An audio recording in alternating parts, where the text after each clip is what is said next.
আমার সকল প্রিয় ছাত্রছাত্রীকে জানাই আমার চ্যানেলের তরফ থেকে স্বাগতম। স্টুডেন্ট, আজকে আলোচনা করব যারা রয়েছে থার্ড সেমিস্টারে যারা স্টুডেন্ট রয়েছো কোচবিহার পঞ্চানন বর্মা ইউনিভার্সিটিতে যারা পড়াশোনা করছো, তোমরা অনেকে কমেন্ট করছিলে যে ডিএসসি বেঙ্গলি এমই সাজেশনের জন্য।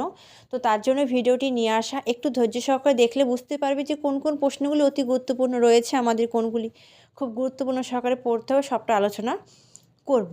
ঠিক আছে, তো একটু ধৈর্য সহকারে দেখো স্টুডেন্ট, আলোচনা করছি। খাতা কলম বের করো, ধীরগতিতে বলবো, লিখে নিতে পারবে। যেহেতু আমার বেশ কিছু সাবজেক্টের সাজেশন প্রোভাইড করতে হচ্ছে, তার জন্য আমি স্ক্রিনে কিন্তু তোমাদের প্রশ্নগুলো দিতে পারছি না, তো তোমরা একটু অ্যাডজাস্ট করবে। তো আমি প্রথমে 15 মার্কের প্রশ্ন লিখে নাও। বৈষ্ণব পদাবলীকে কয়টি যুগ পর্যায়ে ভাগ করা হয়? বৈষ্ণব পদাবলীকে কয়টি যুগ পর্যায়ে ভাগ করা যায়? প্রত্যেক যুগের বৈশিষ্ট্য আলোচনা করো। ঠিক আছে, তারপর লিখো শাক্ত পদাবলীতে বর্ণিত তৎকালে সমাজচিত্র আলোচনা করো। নেক্সট, প্রমোদ চৌধুরীর বালিকা বধূ কবিতার নামকরণের সার্থকতা। ভেরি ইম্পর্টেন্ট প্রশ্ন। ঠিক আছে, যে কটা যে গল্প বা কবিতা রয়েছে সেগুলোর সারমর্মটা যদি পড়ে নাও তাহলে কিন্তু বেশ কিছু প্রশ্নের উত্তর কিন্তু অনায়াসে করতে পারছো। ঠিক আছে, নেক্সট 15 প্রশ্ন, ভাব সম্মেলন বলতে কি বোঝো? তোমার পাঠ্য পদ অবলম্বনে এর তাৎপর্য খুব ইম্পর্টেন্ট। আর একটা কাব্য সৌন্দর্য বিচারের মধ্যে থেকে যেও না রজনীটা পড়বে, আর শুকনো তরু মুঞ্জরে। ঠিক আছে, তারপর আরেকটা প্রশ্ন লিখো, চতুর্দশপদী কবিতা বলতে কী বোঝো? মাইকেল মধুসূদন দত্তের বঙ্গভাষা কবিতাটি কবির হৃদয়ভাবে প্রকাশে কীভাবে রসোত্তীর্ণ হয়ে উঠেছে তা আলোচনা করো। নেক্সট, রাধার কি হইল অন্তরে ব্যথা কোন পর্যায়ের পথ? এই পর্যায়ে শ্রেষ্ঠ কবির কাব্যকীর্তিতে আলোচনা করো। দেখো, রাধার হইল অন্তরে ব্যথা, কণ্টকবাড়ি, সমল পদতল, যে কটা তোমাদের যে প্রশ্ন পদাবলী, যে তোমাদের এই বিষয়গুলি যে রয়েছে, যে যে পদাবলীগুলি, ঠিক আছে, তো সেগুলোর যে মানে কোনটা কে রচয়িতা, কোন পর্যায়ের পথ, এই প্রশ্নগুলি কিন্তু পড়বে। ঠিক আছে, এর মধ্যে থেকে দুটো প্রশ্ন কিন্তু আসবে। তারপরে শাক্ত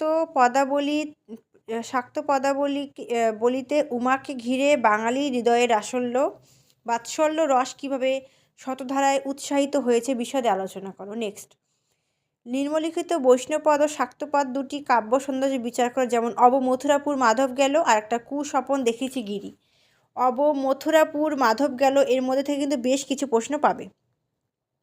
নেক্সট, অভিসার পর্যায়ে শ্রেষ্ঠ কবির কাব্যকৃতিত্ব। দেখো, অভিসার পর্যায়, তারপর তোমাদের আরও রয়েছে আক্ষেপানুরাগ। ঠিক আছে, তারপর এই ভাবোল্লাস, এগুলো কিন্তু খুব ইম্পর্টেন্ট, এর মধ্যে থেকে প্রশ্ন আসে। তারপর বঙ্গভাষা কবিতাটির মধ্য দিয়ে কবির হৃদয়ে যে বেদনার প্রকাশ ঘটেছে তা নিজের ভাষায় লেখো। নেক্সট, শাক্ত পদাবলী একই সঙ্গে দিব্যরস পিপাসা, সাহিত্যরস পিপাসা, নিবৃত্তের এক অফুরন্ত উৎস। এই মন্বন্তরের যে মন্তব্যের যে যথাযথতা সেটা বিচার। ঠিক আছে, তারপর মাথুর কাকে বলে? মাথুর সম্পর্কে পড়বে।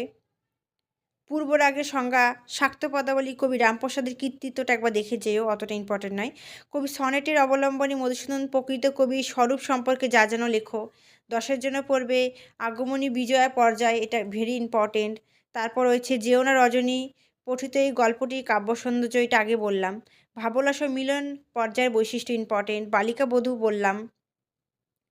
তারপর রয়েছে 10-এর জন্য এখানে মধুসূদনের কবিতার ভাববস্তু, পূর্বরাগ অনুরাগের পার্থক্য, শাক্ত পদাবলী কবি রামপ্রসাদ সেনের, এটা কিন্তু আসবে পরীক্ষায়। ঠিক আছে, আসার সম্ভাবনা প্রবল রয়েছে। 5-এর জন্য পড়বে ব্যর্থ জীবন টিকা, কমলাকান্ত ভট্টাচার্য, পূর্বরাগ, মাথুর। ঠিক আছে, মাথুর। তারপর পড়বে তোমরা কবি বিদ্যাপতি, ভেরি ইম্পর্টেন্ট। কবি কমলাকান্ত, ভেরি ইম্পর্টেন্ট। গৌরচন্দ্রিকা, গৌরাঙ্গ বিষয়ক পদাবলীর পার্থক্য, ভেরি ইম্পর্টেন্ট। তারপর পঞ্চরস, ভেরি ইম্পর্টেন্ট প্রশ্ন, পরীক্ষায় চলে এসেছে। পঞ্চরস কত প্রকার লেখো। সনেট কাকে বলে? সনেটের 3টি বৈশিষ্ট্য ইম্পর্টেন্ট। আগমনী বিজয় পর্যায়ের মূল পার্থক্য লেখো। এই প্রশ্নগুলো কিন্তু অতি গুরুত্বপূর্ণ, তোমরা কিন্তু একটা স্কিপ করবেন, সকলে কিন্তু অবশ্যই পড়বে, দেখবে পরীক্ষা কিন্তু খুব ভালো হবে। ঠিক আছে, আশা করছি পরীক্ষা সকলে খুব ভালো হবে, একটু আমাদের পড়তেই হবে। Thanks for watching. After all, thank you সকলকে।